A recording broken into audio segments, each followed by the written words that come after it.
Hello everyone, Radhe Radhe and जय श्री कृष्णा आप सभी लोगों को। आज की वीडियो में मैं आपको एक प्यारी सी स्टोरी बताती हूँ एक भक्त की। और ये बात सच भी है कि अगर आपके भाव सच्चे हों और आप भगवान के लिए कुछ कर रहे हो सच्चे भाव से, सच्चे दिल से, तो भगवान उस चीज़ को ज़रूर स्वीकार करते हैं।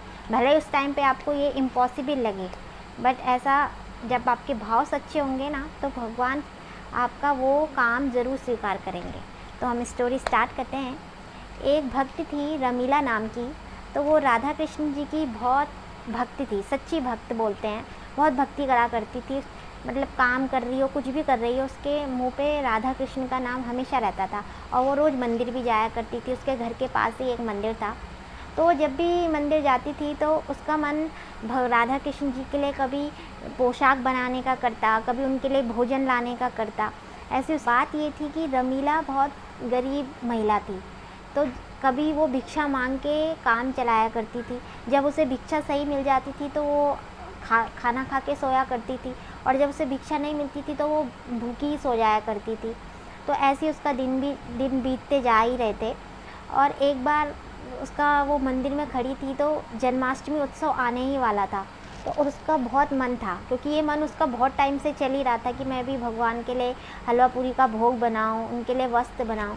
पर वही है कि साधन कैसे जुटाऊं, यही उसके मन में था। तो एक बार उसने मंदिर में खड़े होके भगवान से बहुत ही करुणा भाव में उसने भगवान से ये कहा कि अगर आप मुझे इस लायक समझते हैं और अगर आपको मेरी भक्ति में थोड़ी सी भी सच्चाई दिखती है, तो आप कुछ ऐसा करें कि इस बार की जन्माष्टमी में मैं अपने हाथों से जो पोशाक लाऊं, आप और राधा रानी जी वो स्वीकार करें।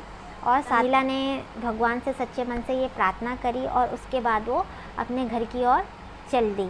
रमीला की एक आदत थी, वो कोई भी काम करती थी, चाहे घर जा रही हो चाहे कुछ भी, उसके मुंह में राधा कृष्ण का नाम हमेशा रहता था। तो वो ऐसे ही जा रही थी रास्ते में राधा कृष्ण बोल बोल के। तो तभी दूसरी तरफ से एक सेठ आ रहा था। उसने रमीला को रोका और पूछा कि क्या आप वस्त्र सिलती हैं? तो रमीला ने उसे जवाब दिया कि हाँ, मैं वस्त्र सिलती हूँ। तो सेठ ने कहा कि मैं पूरी नगर भटक रहा हूँ और मुझे कोई वस्त्र सिलने वाला मिल नहीं रहा है।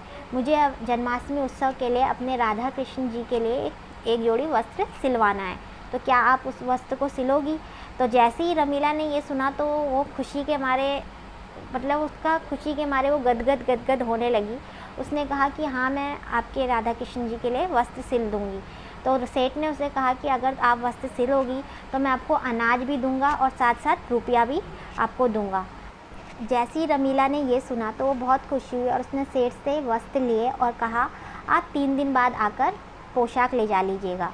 और 3 दिन बाद जब सेठ आए और उन्होंने भगवान की पोशाक देखी तो वो देखकर बहुत हैरान हुए, क्योंकि अपने जीवन में उन्होंने इतनी प्यारी पोशाक भगवान की कभी नहीं देखी थी। फिर उन्होंने रमीला को खुश होके कुछ पैसे दिए और साथ साथ रमीला के घर में अनाज भी पहुंचा दिया ताकि रमीला का गुजारा हो सके।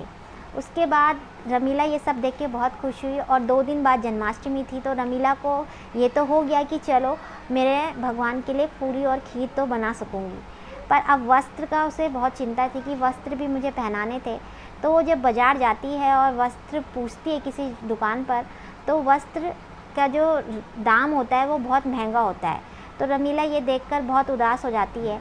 बट वो रमीला को लगता है कि शायद भगवान उसके हाथ की बनी पोशाक पहनना ही नहीं चाहते।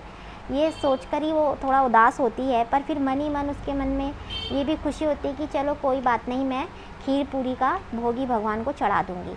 और जन्माष्टमी वाले दिन जब वो खीर पूरी बना के भगवान के मंदिर जाती है और पंडित जी को वो भोग देती है, तो पंडित जी जब जैसे ही वो भोग भगवान के को समर्पित करते हैं और वो प्रतिमा की ओर देखती है, तो क्या देखती है, उसकी आंखों से आंसू आने लगते हैं। वो देखती है जो वस्त्र उसने सिले थे वही वस्त्र भगवान ने वहाँ धारण किए हैं। कान्हा जी और राधा रानी ने वही वस्त्र पहन रखे हैं। और ये देखकर वो बहुत खुश होती है। और इस तरीके से उसकी जो इच्छा थी कि वो भगवान को अपने हाथों की बनी पोशाक पहनाए और भोग चढ़ाए, ये दोनों ही इच्छा उसकी पूरी हो जाती है। तो अब आपने देखा रमीला के भाव कितने सच्चे थे कि भगवान ने खुद ऐसा चमत्कार किया कि उसके हाथ की बनी पोशाक भी उन्होंने पहन ली और साथ साथ खीर पूरी का भोग भी उन्होंने खा लिया। तो ऐसे ही अगर हमारे भाव सच्चे होंगे भगवान के लिए, तो हमारे साथ भी ये चमत्कार होते रहेंगे। सो आज की वीडियो में इतना ही। अगर आपको मेरी वीडियो अच्छी लगी हो तो मेरी वीडियो को लाइक कीजिएगा, शेयर कीजिएगा एंड सब्सक्राइब कीजिएगा। अभी आप सभी के लिए राधे राधे। मिलती हूँ अपनी नई वीडियो में।